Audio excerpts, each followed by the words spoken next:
Assalamualaikum warahmatullahi wabarakatuh. Tepangaken asmane kula Wulan Jani Rama Priyadi saking kelas sedasa H nomor absen 3 Boten mriki kula badhe ngaturaken drama wayang sing irah-irahane dalane kesatria. Carita iki kawiwitan nalika Arjuna, sawijining kesatria Pandhawa, ngrasa bingung lan kudu milih dalan uripe.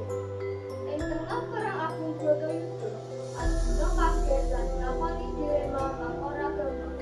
Kudu ngadepi sedulure dhewe ing medan perang.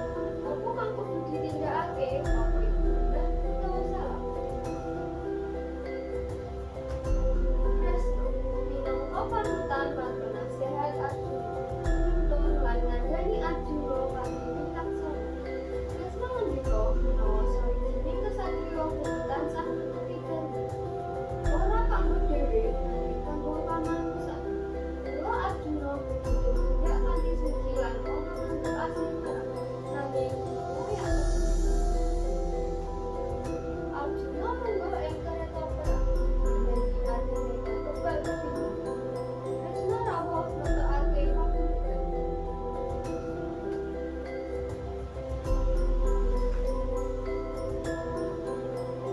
Sampeyan punika Kresna, punapa ingkang pantes kula tindakaken ing perang punika?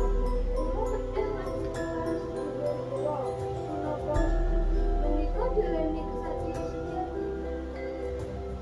Arjuna, dados kesatria punika kangge ngukirake perasaan dhuwur, nanging upados nglaksanani janji.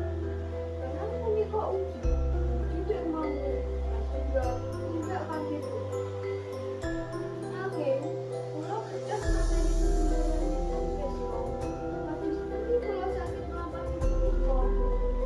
Perang punika boten merupakan kesucian, nanging minangka rikaya mustajabake derma lan minangkake bencana. Sampeyan boten biji ingkang ala badhe sedaya kesatria punika kedah nglampahi dermane tanpa anggadani kahanan pribadi. Saestu Kresna ing sumados menika dalan sing kedah kula lakoni sanesipun ampun nanging boten kedah dipun menawi. Arjuna ngadeg lan pamriklan anyar siap nyiapake perang. Kresna mesem kanthi tenang.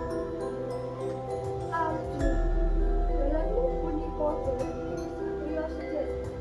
Enteni dewi mammu kanthi resik. Menapa asile perang boten dados masalah. Ingkang penting nindakno dharmamu kanthi adegan rampung kanthi Arjuna sing siap mlebu perang.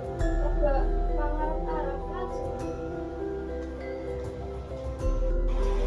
Dadi Arjuna sinau menawi dados kesatria sejati punika boten namung kekuatan fisik, nanging kaprigelan jaga dharma, netrapake kebajikan, lan boten ngupados keuntungan pribadi.